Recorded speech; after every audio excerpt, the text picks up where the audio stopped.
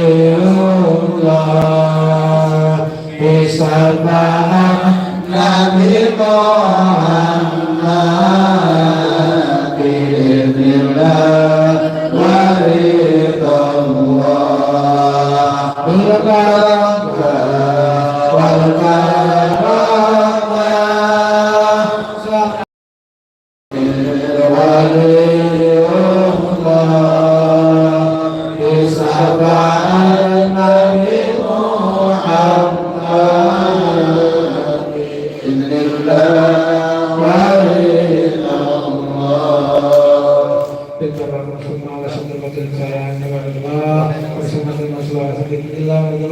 ya Allah ya Kulli syai'in qadir ikti hajati wa hajatina ya Allah.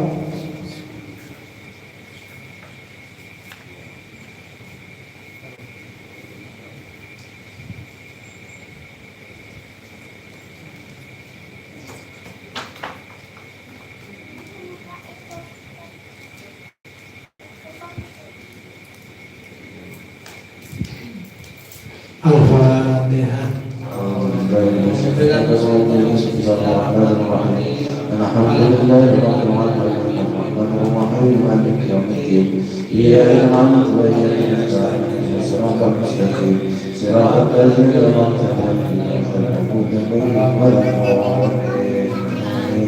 Sallu ala Nabi Muhammad sallallahu alaihi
أبعد مرحبا مرحبا مرحبا يا نور العين مرحبا مرحبا مرحبا يا حسين مرحبا مرحبا وصلاة الله تعالى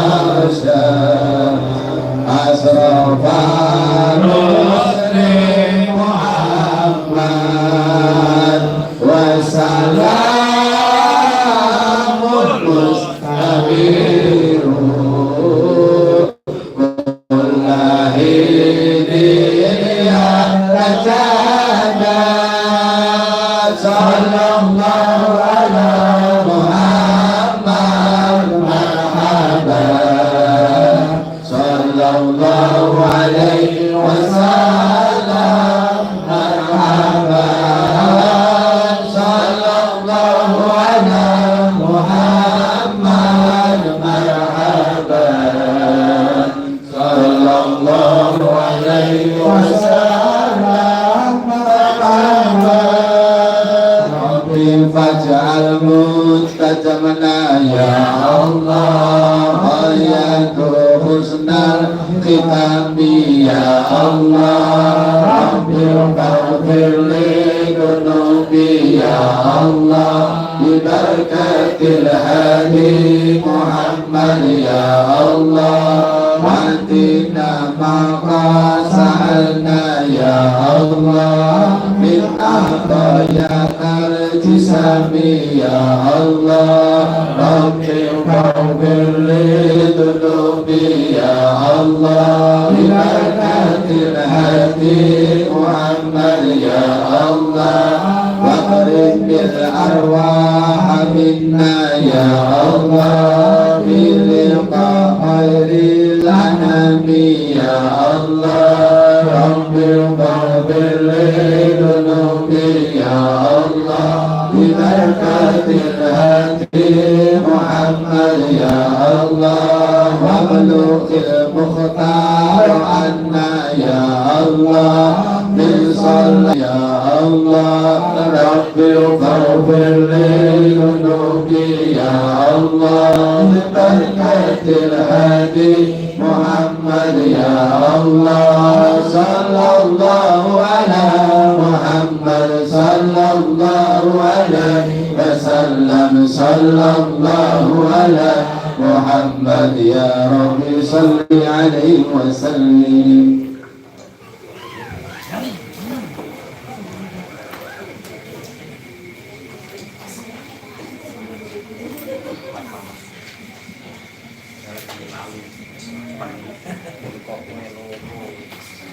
Bismillahirrahmanirrahim. Assalamualaikum warahmatullahi wabarakatuh. Waalaikumsalam warahmatullahi wabarakatuh. Alhamdulillahi rabbil alamin. Al-aqibatu lil muttaqin. Asyhadu an la ilaha illallah al-malikul haqqul mubin.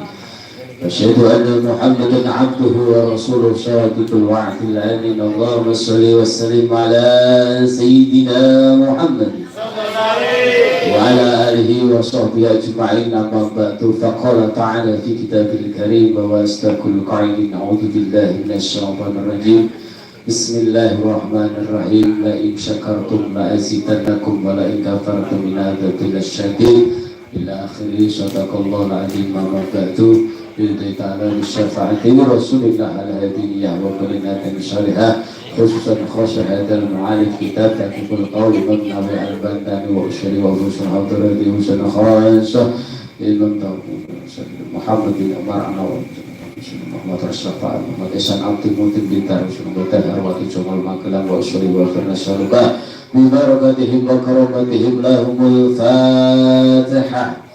أعوذ بالله من الشيطان الرجيم. بسم الله الرحمن الرحيم. الحمد لله رب العالمين الرحمن الرحيم مالك يوم الدين إياك نعبد وإياك نستعين اهدنا الصراط المستقيم صراط الذين أنعمت عليهم غير المغضوب عليهم ولا الضالين. Alhamdulillah, terima kasih kepada Allah Subhanahu wa Ta'ala.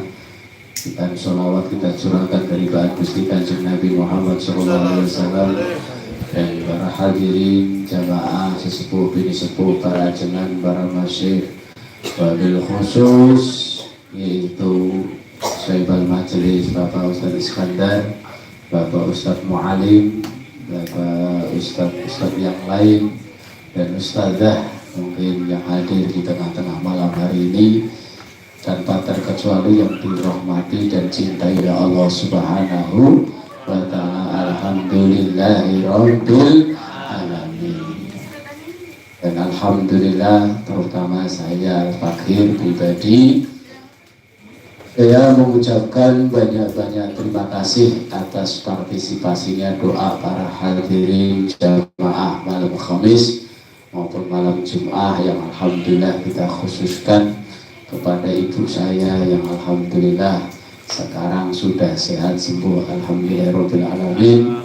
Kalau menurut dokter itu adalah gagal ginjal stadium 4 cuci darah, tapi alhamdulillah keajaiban dari Allah Subhanahu wa Ta'ala tidak ada masalah problema apapun. Ternyata salah teknis dalam labnya, jadi seperti itu ya. Tidak lain adalah ini adalah karomah mukjizat para doa jamaah hadirin wal hadirat baik malam Kamis maupun malam Jum'ah, karena doa itu bisa memutar balikan sesuatu kenyataan jadi berubah kun fayakun, innama amrohu ida aroda sen ayakulah hukum. Alhamdulillah saya juga bisa aktivitas, karena kalau kita mengutamakan kepada Allah pasti masalah itu dimudahkan sama Gusti Allah. Bismillahirrahmanirrahim. Alhamdulillah. Qala mu'allif rahimahullahu ta'ala, kita lanjutkan kajian kitab yaitu Tanhikul Qaul mengenai tentang masalah fadilah iman. Iman itu bisa kurang dan bisa tambah. Bismillahirrahmanirrahim. Qala mu'allif rahimahullahu ta'ala, fala yajuzu, di situ tidak bisa dikatakan apa ayuqala, yaitu dikatakan siapa al-insanu manusia, yazidu yang tambah di roksihi kepalanya, wal yuqalu balik dikatakan yazidu bisa tambah bilihati dengan jenggotnya, wasamanihi dan lamunannya. Jadi gini, iman seseorang itu tidak bisa dilihat dari pandangan mata. Nak jenggote dawa itu berarti orang beriman. Ya, belum tentu. Ini loh. Nak jenggote dawa belum tentu beriman. Nah, sing jenggote dawa tapi nggak beriman. Dan orang yang beriman tidak bisa dipandang ukurannya, yaitu tentang kepalanya apa. Nak nggowo peci kuwi nganggo wong beriman belum tentu. Nah, kepleng peci juga. Catur ya pakai peci, gaple ya pakai prodadi lho, Taiwan. Ya pakai peci. Jadi tidak bisa dalam ukuran seperti itu. Tapi hanya tanda-tanda. Orang kalau pakai peci itu orang muslim, orang tanda-tandanya, tapi tidak bisa buat patokan. Di situ lagi tidak bisa dikatakan orang itu pakai imamah, pakai sorban tertutup, itu orang yang pakai mukmin belum tentu. Orang Arab itu sorbannya tertutup semua itu, pakai imamah semua. Tapi main judi ya biasa. Tempat pelacur juga biasa. Nyopet juga pakai imamah. Habis pulang dari Masjid Masjidil Haram, Masjid Nabawi itu banyak transaksi copet-copet juga ada. Itu juga pakai jilbab, juga pakai imamah. Tapi bisa bukan untuk ukuran keimanan. Jadi iman itu ukurannya di dalam hati. Walaya juzu ayyuqala, dan tidak bisa dikatakan sholatu, yaitu sholat tazidu bisa tambah apa sholat dirukui dengan rukuk, wa sujudi dan sujud. Iman itu tidak bisa diukur dengan nilai sujudnya atau rukuknya. Nah, rukuknya lama, sujudnya lama, itu orang beriman. Belum tentu. Wong sujudnya lama banget karena mikirin utang, nangis gedulung sama ya Allah karena mikirin karena putus cinta. Bisa jadi karena mungkin dihujat orang, dihina orang, nggak bisa untuk ukuran. Bisa jadi sholatnya itu cepat, tapi yang penting mengikuti syariat Islam tomakninah. Artinya mengikuti tomakninah, yaitu dengan bacaan subhanallah. Sebentar, diam sebentar. Ini walaupun sholatnya cepat seperti ini diperbolehkan. Karena apa? Yang buat ukurannya yaitu adalah kekhusyuan. Jadi kan sholat lama banget tapi nggak khusyuk, mikirin segala macam dunia. Ya sama aja bohong, mendingan sholatnya cepat tapi khusyuk. Tapi yang bagus itu ya lama tapi khusyuk. Tapi biasanya lama itu nggak khusyuk gitu. Itu kalau saya, jenengan mungkin bisa sama. Apalagi pengen buru-buru kondangan, pengen buru-buru segala macam. Bertazidu balik tambah bil adabi wa sunani. Balik iman itu bisa tambah dengan kesopanan, dengan akhlakul karimah, dan sunnah-sunnahnya dijalankan, sunnahnya sholat maupun sunnah-sunnah yang lain, akhlaknya sholat. Sholat juga pakai akhlak. Akhlaknya bagaimana? Yaitu nutupin aurat yang baik. Nggak cuma nutupin aurat, pakaiannya yang bagus. Jenengan mau kondangan minyak wangi sekilo dipakai semua tuh. Bedak sampai berapa mili aja dipakai. Bapak-bapak wis najis kan. Giliran mau menghadap Allah sholat kaos oblong. Lagi. Ini tidak sopan gitu. Ibaratnya jenengan ibu-ibu ketika mau kondangan itu pengen acara apa itu pakainya rapi. Giliran mau sholat itu asal-asalan. Mau ngaji asal-asalan. Jadi jenengan ibu atau bapak ini ketika mau berangkat ngaji ke majelis taklim pakai minyak wangi, niatnya untuk mengagungkan ilmu, itu luar biasa. Ibadah jangan lihat karena Pak Nur Jangkung, beda lagi tuh. Karena niatnya mengagungkan ilmunya Allah Subhanahu wa Ta'ala, itu ibadah. Tapi kalau niatnya selain itu ya dosa. Niatnya karena Pak Nur Jangkung, wah ada Pak Nur Jangkung. Yang laki karena ada si Laila umpamanya di situ. Tahu Laila siapa? Laila Jangkung.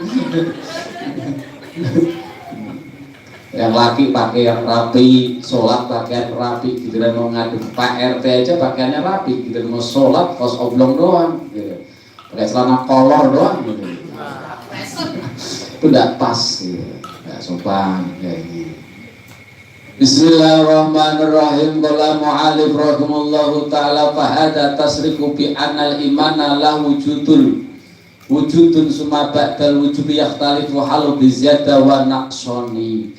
Adapun keterangan ini menerangkan tentang masalah iman itu biar tambah kuat, bisa tambah dengan melakukan sunnah-sunnahnya Rasulullah Shallallahu Alaihi Wasallam. Wa qala, dan bersabda siapa Gusti Kanjeng Nabi Muhammad Shallallahu Alaihi Wasallam, al imanu, adapun iman. Saya ulangin, sholawatnya kurang kenceng.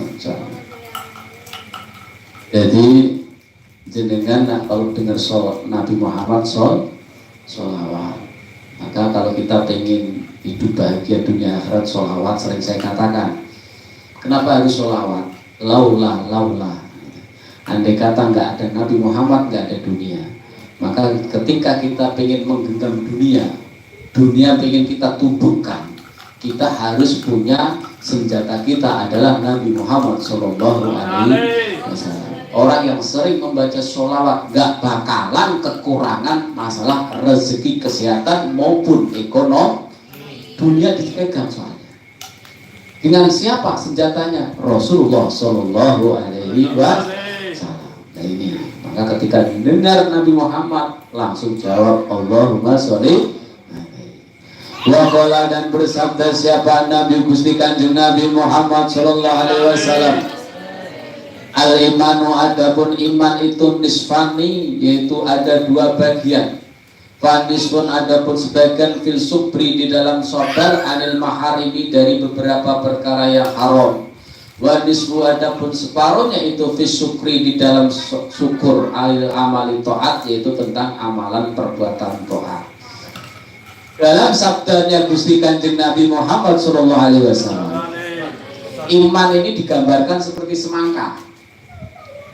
Semangka ketika kita belah, ya, ini separuh, ini adalah bersyukur sama Gusti. Yang separuh sabar. Jadi kuncinya jenengan itu cuma dua. Satu sabar ketika mendapat musibah. Ketika mendapat ujian sabar. Apa toh ujian, apa toh musibah? Itu perkara yang nggak disukai manusia, biasanya begitu. Tapi musibah itu ya, belum tentu tidak baik untuk hambanya. Menurut Allah Subhanahu, terkadang lebih baik untuk hambanya. Contoh, saya sudah berdoa terus, tapi kok masih ada problem, masalah tidak tercukupi, masalah tidak terselesaikan. Mungkin karena kita ini masih dikasih ujian sama Allah, ini Allah sayang sama kita. Bisa jadi ini supaya kita selalu ingat sama Gusti. Biar sabar dulu. Sabar. Sampai kapan Pak? Sampai tujuan kita belum dapat. Sabarnya harus gitu. Jadi kita itu punya harapan. Maka kalau kita punya harapan, punya cita-cita, ingin kenyataan, luangkan waktu sebelum tidur 10 menit saja. Sebelum tidur 10 ini istiqomah. Apa? Berdoa kepada Allah. Pertama sholawat dulu, setelah itu berdoa sama Allah. Pikiran-pikiran positif, fokus yang apa yang kita harapkan. Kalau kita pengen sehat, harapannya sehat. Kita pengen utangnya lunas, harapan kita utangnya lunas. Jangan mikir yang aneh-aneh dulu, pokoknya positif dulu. Kalau kita masalah ekonominya susah, usahanya susah, diberi sama Allah, fokus, kita diberikan kelancaran. Kok yang lama nggak punya jodoh? Ada yang janda di sini. Udah ada bincang juga. Yang lama nggak punya jodoh, fokus. Luangkan waktu 10 menit itu istiqomah sebelum tidur. Apa? Minta sama Allah. Sholawat dulu, setelah itu fokus. Ya Allah, berikan saya pasangan hidup untuk dunia maupun akhirat. Ini pasti akan terjadi, tapi dengan catatan istiqomah. Sebulan, 2 bulan, nggak nyampe setahun lah, minimal 3 bulan, insya Allah harapan itu akan dikabul oleh Allah Subhanahu wa Ta'ala. Asal istiqomah 10 menit aja. Ini amalan sebelum tidur. Nah, ini harus banyak bersyukur kepada Allah Subhanahu wa Ta'ala. Maka ketika dapat ujian, disuruh sabar.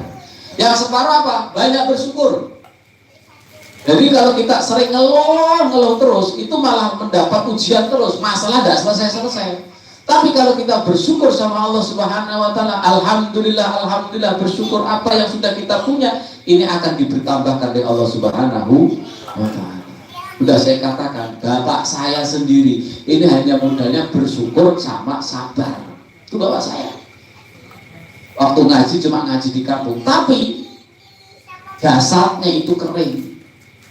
Tuh, yang namanya logika akal manusia, jasad itu kalau sudah 3 bulan, 4 bulan itu busuk apa enggak? Jasad tuh dikubur itu busuk kan? Pak saya alhamdulillah masih kering. Nah ini, padahal modal bapak sama cuma sabar diomelin istrinya.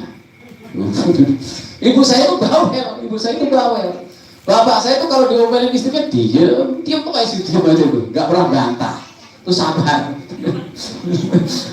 Kalau orang laki pengen jadi wali Gusti Allah seperti itu, modelnya sabar. Terus yang kedua, bapak saya itu selalu bersyukur apa yang dia punya. Dapat duit ya alhamdulillah, nggak dapat ya alhamdulillah.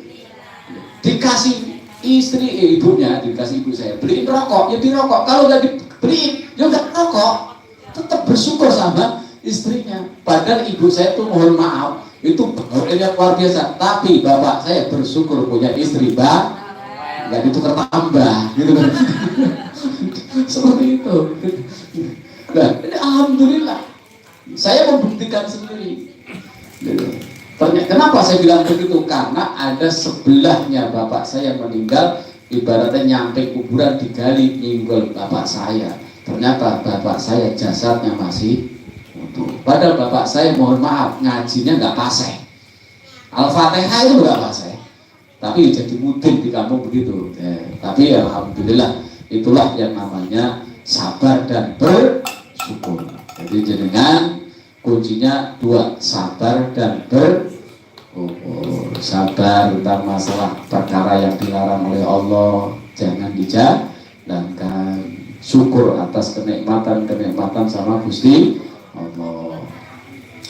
Bismillahirrahmanirrahim. Qala mu'alif rahimahullahu ta'ala wa qala, dan bersabda siapa Nabi Gusti Kanjeng Nabi Muhammad sallallahu alaihi wasallam. Al-imanu, adapun keimanan iku qaidul fathi, yaitu tali ikatan yang sangat kuat. Layak taka, maka jangan kau lepas siapa mukminun orang mukmin. Jadi kita tidak boleh melepas. Artinya sabda Nabi, iman seseorang itu sudah diikat, distempel kepada orang-orang manusia yang ada di dunia. Jadi setiap manusia itu punya iman.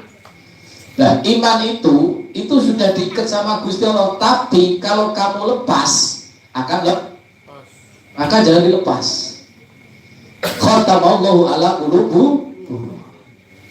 Jadi Allah sudah nyetempel, tergantung stempelnya. Kalau stempelnya kita ini mukmin, harus kita kuatkan keimanan itu dengan pupuk yang kemarin disiram, ngaji, zikir. Ini pupuk keimanan. Di sabda Nabi Muhammad SAW seperti itu. Jadi kita harus memupuk keimanan. Bismillahirrahmanirrahim. Qala mu'allim rahimahullahu ta'ala. Babu sadis fi fadilatil wudu. Bab yang ke-6 di dalam fadilahnya wudu. Sekarang masalah fadilah wudu. Jadi wudu itu termasuk juga luar biasa.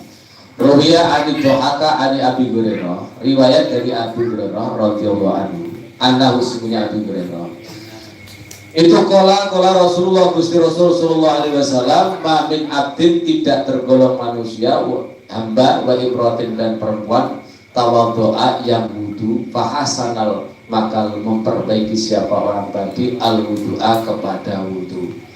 Summa qara'a, lalu membaca siapa orang tadi ba'dahu setelah wudu, inna anzalnahu fi lailatul qadr ila akhiriha, sampai akhirnya. Illa Allah, kecuali memberikan siapa Allah Gusti Allah Ta'ala Maha Allah bi kulli harfin, dengan setiap huruf minha dari inna anzal tadi, mi'ata darajatin, 100 derajat. Masya Allah. Kita itu Pak, dalam sabda Nabi, kalau kita ini sudah wudu, punya air wudu, setelah air wudu kita baca inna anzalnahu fi lailatil. Terus dalam hadis ini diterangkan, siapa orang yang wudu membaca inna anzalnahu fi lailatul qadar tadi, itu telah diberikan sama Gusti Allah setiap hurufnya itu 100 derajat. Tuh, luar biasa, 100 derajat. Maka kalau kita sering ambil air wudu, ini luar biasa. Sering saya katakan, pengen kuat, sering wudu. Ibu-ibu pengen wajahnya bersinar, berseri, sering ngambil air nggak harus skincare doang, harus wudu. Ini alami. Jenengan boleh pakai bedak tebelnya 5 mili, tapi kalau nggak pernah wudu, ya nggak bercahaya. Tapi kalau jenengan sering wudu, walaupun tidak pakai bedak, bedak tipis-tipis aja, itu kelihatan cantik. Lihat aja tuh bunyainya itu. Ya. Itu bedaknya cuma tipis-tipis, tapi kelihatan cantik-cantik bunyai. Kenapa? Karena sinar ilmunya Allah Subhanahu wa Ta'ala yang pertama, dan yang kedua sering ngambil air wudu. Sudah saya ceritakan masalah mujizatnya, karomahnya, salah satu wudu. Dari salah satu teman saya dulu pernah punya karomah, yaitu salah satunya apa? Ngambil air wudu itu bisa menimbulkan rezeki yang sangat luas, luar biasa. Rezeki gampang. Inna anzalnahu fi lailatul qadar. Surat Inna Anzal ini juga Lailatul Qadar. Ini ketika dibacakan di kepala kirinya anak, maka anak itu menjadi anak yang soleh dan soleh. Oh, kok jenengan pengen mondok no anak pengen mondok, nih pegang kepalanya kiri, pakai tangan kanan, bacain Inna anzalnahu fi lailatul qadar. Insya Allah ini gak lama anak itu punya niat tujuan pengen mondok. Ini ijazah dari para guru-guru kita. Inna anzalnahu fi lailatul qadar.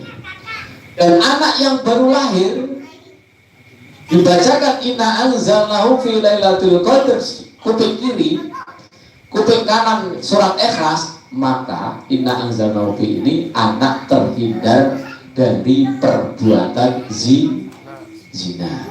Tuh, ibu-ibu yang masih aktif, mungkin ada yang masih aktif kan ibu-ibu, ya, istrinya Pak Imam, ya, istrinya menantunya Pak Sadan, ini masih aktif, masih produktif, masih punya anak.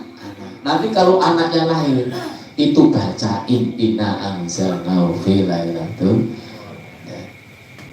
qadar. Ini kasihan masalah surat Lailatul Qadar. Maka orang yang wudu membaca Inna anzalnahu fi lailatul qadar itu mendapat 100 derajat setiap huruf.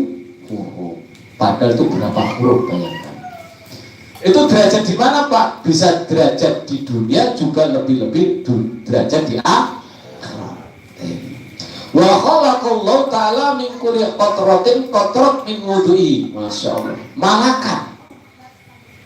Dan Allah menjadikan min kulli qatratin, setiap tetesan air wudu. Malakan, setiap tetes air wudu jadi malaikat itu. Nah, malaikat ngapain? Yastaghfirullahu ila yaumil qiyamah. Malaikat itu membaca istighfar, mohon ampun kepada kita sampai hari kiamat, bayangkan tuh. Maka kalau ini ya rata-rata ini, jujur aja. Kalau habis wudu dilapin apa enggak? Dilapin. Jujur aja, dilapin aja. Jangan enggak, lapin. Jujur. Yang bagus jangan dilapin. Tapi mayoritas ada yang sebagian habis wudu dilapin. Padahal kalau nggak sambil dilapin, setiap tetesan air wudu itu jadi malaikat. Dan malaikat tuh ngapain? Membaca istighfar. Untuk siapa? Untuk kita memohonkan ampun kepada Allah Subhanahu wa Ta'ala. Maka kalau ibu-ibu, bapak ini kalau di rumah jaga wudunya, gitu loh. Istilahnya habis buang air kecil, buang air besar, wudu. Buang angin, wudu. Pengen ngumpulin istri, walaupun nanti tetap wudu dulu. Jangan main gabruk aja gitu. Jangan main gabruk. Minimal ya syukur-syukur, ya syukur-syukur nih. Sholat dulu dua sholat apa Pak? Sholat hajat. Mohon sama Allah. Boro-boro. Jangan minimal wudu, gitu loh. Karena apa? Ya nanti habis itu doanya insya Allah udah pernah hafal gitu. Karena apa? Karena itu produk, kita pengen bikin produk apa? Produk anak.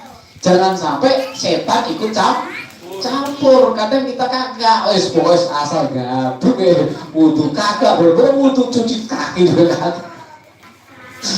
Mulai malam hari ini malam Kamis, kalau silahkan yang mau kerjain yaitu itu dulu. Biar kuat, yang laki biar kuat, istrinya biar senang. Ya wudu habis ngumpulin, ya minimal istirahat sebentar nggak masalah. Baca doa. Alhamdulillah. Ya. Nanti habis itu ngapain, Pak? Jangan langsung tidur. Biasanya ngorok. Bu, mandi. Kalau nggak kuat mandi, Bu. Nah, ini kalau kita syukur-syukur bisa mandi, malamnya nambah lagi tuh. Nggak sampai kayak jamuan lah, pokoknya intinya cuma itu aja tuh. Bu.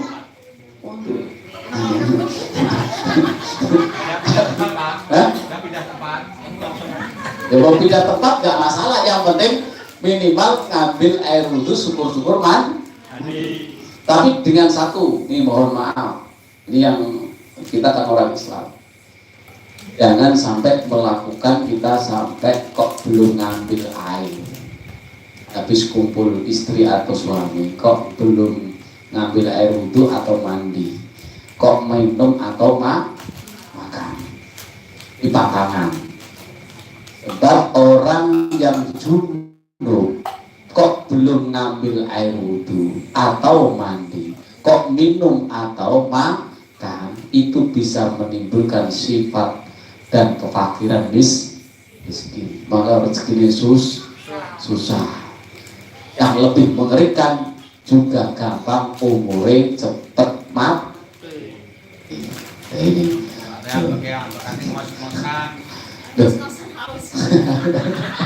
pengalaman maksudnya harus ya memang kalau ngos-ngosan haus ya minimal habis kumpul ya mandi, kalau nggak mandi ngambil air wudhu gitu loh. Setelah ngambil air wudhu silakan, mau minum mau makan silakan, tapi minimal sudah wudhu, syukur-syukur mandi. Kalau sampai nggak mandi, nggak ngambil air wudhu atau mandi gimana Pak? Ya nggak masalah, tapi menimbulkan efek sampingnya apa? Ya cepet mati, gampang yaudah mikir sendiri gitu.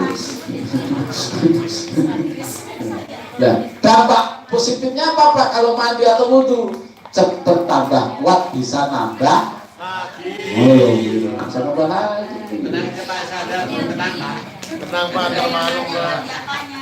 Bro nambah.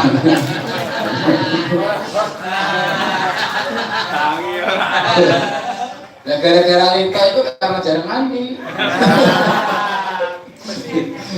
Kada seperti hadis Riyadhis Shalihin di dalam kitab Riyadhis Shalihin. Sedikit lagi, kalau bersabda siapa Nabi Gusti Kanjeng Nabi Muhammad Sallallahu Alaihi Wasallam, man siapa orang tawadhu yang wudhu siapa man, tawadhu yang wudhu siapa man, di sholati karena sholat, fahsan lalu memperbaiki siapa man al wudhu kepada wudhu, sumakoma lalu menjalankan siapa man ila sholati menuju sholat, fa innahu karena sesungguhnya man iku yakhruju keluar siapa man min khotiatihi dari kesalahannya, kayaumi waladatihi seperti hari kelahirannya, seperti hari melahirkannya, siapa ibunya.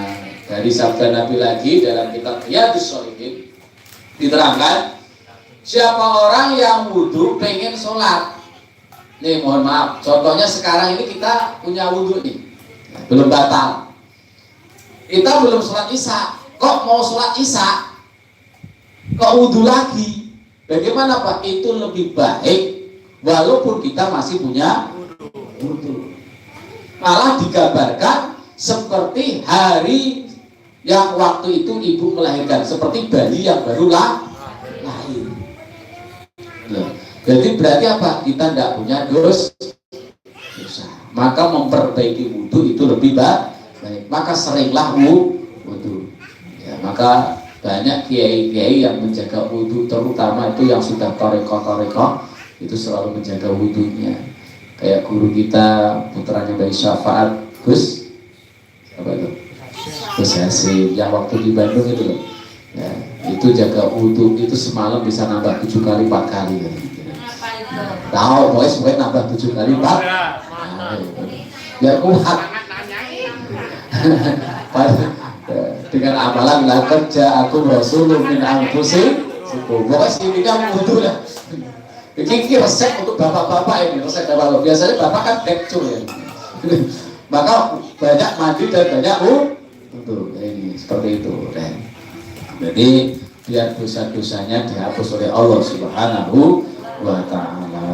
Qala mu'alif rahimahullahu ta'ala wa qala Nabi sallallahu alaihi wasallam, man siapa orang tawadhu'a yang wudu li sholati karena sholat wa sholat dan sholat, siapa man kafaro maka di situ menghapus siapa Allah Gusti Allah dunubahu kepada dosa-dosanya, maaf dosa bainahu antaranya wa baina sholati dan antara sholat al-ukhra yang lain Allah kita lihat, yaitu yang mengiring-iringin sholat. Sabda Nabi lagi, siapa orang yang wudu karena pengen sholat, ya, berarti dosa-dosanya antara maghrib sama isya itu sudah dihapus. Seperti lagi waktu mau subuh, ibu waktu mau subuh wudu lagi, berarti dosanya ibu antara isya sampai subuh